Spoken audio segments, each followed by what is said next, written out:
Ha ha ha. My people. I've been saying in this channel that America saizi hawako na Kenya, and America is actually having problems with President William Samoei Ruto. And of course, so many people have been saying that, oh, you're just talking without facts. But today, what America's president has said will make you shocked, and will make you believe what I've been saying in this platform. Wasting no time, I want us to listen to what Trump said. Skiza. But together with many of you in the room, we've brought back the fundamental principle that defending the homeland is the military's first and most important priority. That's what it is. Only in recent decades did politicians somehow come to believe that our job is to police the far reaches of Kenya and Somalia, while America is under invasion from within. We're under invasion from within. No different than a foreign enemy, but more difficult in many ways because they don't wear uniforms. At least when they're wearing a uniform, you can take them out. These people don't have uniforms. But we are under invasion from within. We're stopping it very quickly. After spending trillions of dollars defending the borders of foreign countries, with your help, we're defending the borders of our country from now on. We're not going to let this happen. Biden let people come in from prisons, mental institutions, drug dealers, murderers. You know, we had 11,488 murders allowed into our country by this guy who had no clue. Yes, Trump is basically saying that he has ordered US Army, military, watoke Kenya na Somalia, because he's asking himself, why should his army protect Kenya?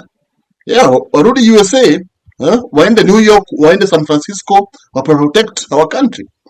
And in a nutshell, what he's trying to say ni kwamba hataki kuinvest in Kenya, hata waste pesa yake kusaidia Kenya. That's what he was trying to say.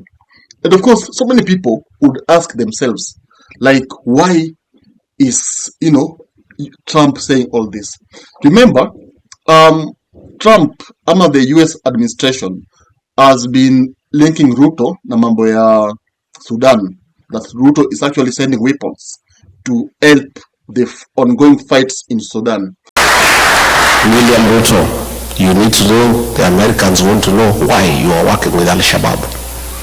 Why, when you are in Mandera, you met 3 leaders of the Al-Shabaab militia at night to discuss business with them. They want to know why.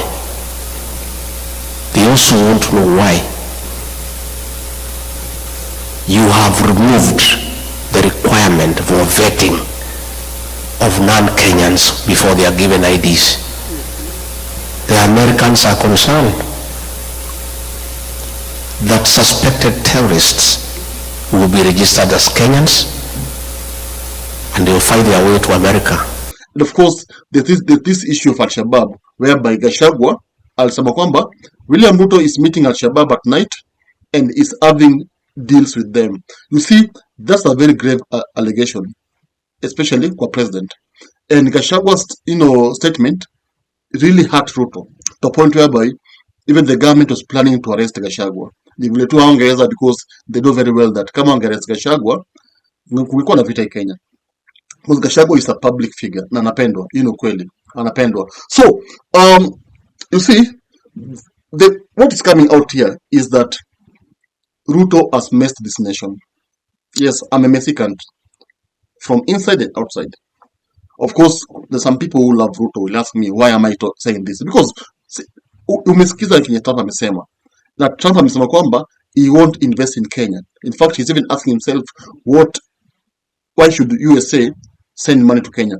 In fact, as we are talking, Ruto has been ordered to remove polisi wa Kenya uko Haiti. Awatoe warudi Kenya. Like, America does not need his help. But Ruto has insisted that atatoa polisi wa Kenya uko Haiti. Of course, one would ask himself, why is he insisting? Kwani mbona watoe warudi Kenya? Because kuna pesa hapa inakuliwa. There's money here. Remember, USA is sending money to Kenyan government wasaidia polisi huko Haiti. Na hii pesa kuna vile inachotwa, inakuwa sliced, inakuliwa. You know what happens in Kenya. Don't pretend. Usijifanye hapo tujui. You know how Kenyan we do it. And that's why you see Ruto is insisting that our police, our talkie Haiti, wakae huko. Do you regret getting involved and offering to lead the multinational force in Haiti? Bearing in mind, I mean, when you're complaining about old cars, second-hand cars, and that really, that comment, I'm not sure whether you realised it was going to sort of take off as it did, but do you regret leading that? I will never regret, because in the first place, Kenya came into Haiti out of solidarity, because that is the essence of the United Nations. It's the other side of the world. That is the belief we have as a nation, that we've been across the world many times. This is not the first time we are going across the world for peace efforts. We've done this in Kosovo. We've done it in many other places. So that is the DNA of Kenya, to be present when others need us. Have you been assured you'll get new cars? There is a transition, which I spoke to this afternoon. There is already an understanding that yes, Haiti is doable, it is solvable. We just need to get the right logistics, the right support, financial support, the right equipment, the right mandate. And I think our recommendations that now go to the new mission have been taken on board, because we are the people on the theater. We are the people in the theater, and we have clarity on what is needed for this to succeed. Because ipesa ni tamu sana. So what I'm saying is that uhusiano ya Kenya na USA is buried. As long as Ruto is the president, uhusiano iko buried. It won't be live. And that's the extent. And remember, si mambo tu ya majeshi peke yake, kuna a lot of help Kenya napata from USA.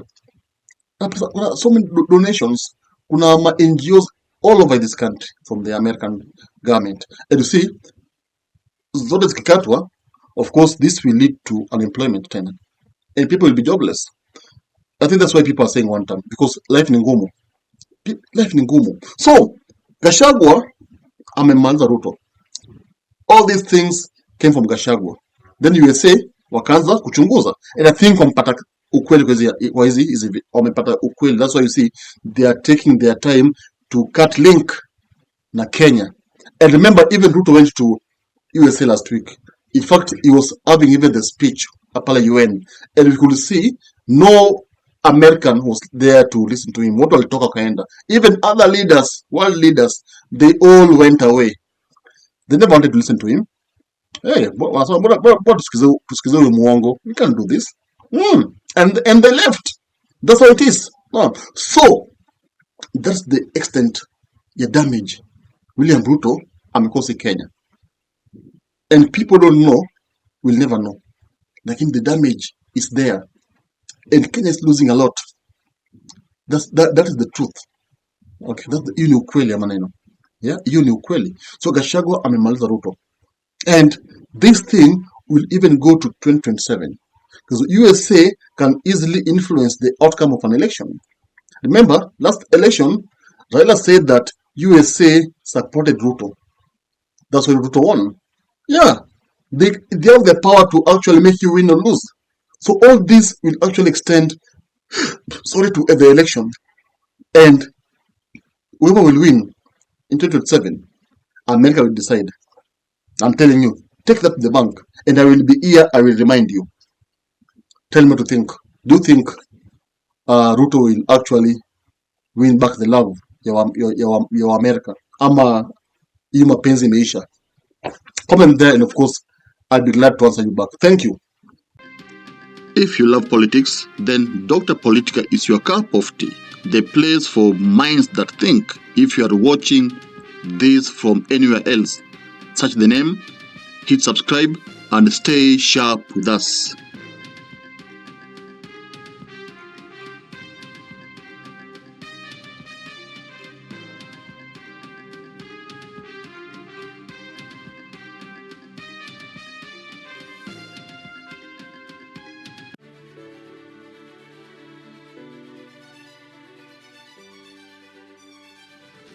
thank you for making Dota Politica your home for fearless political truth.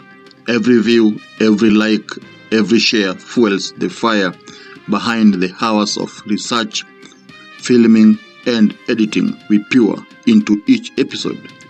By showing up consistently, you don't just support a channel, you empower a voice.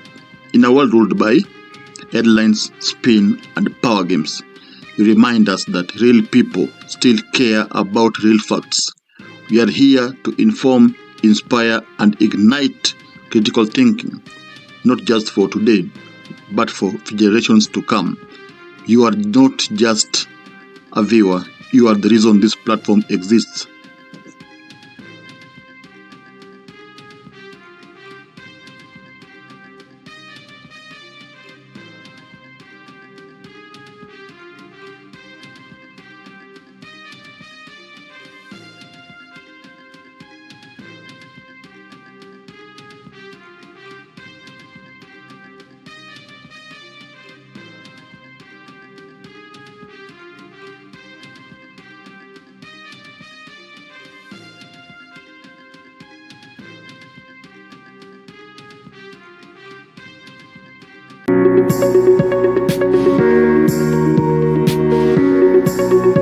Thank you.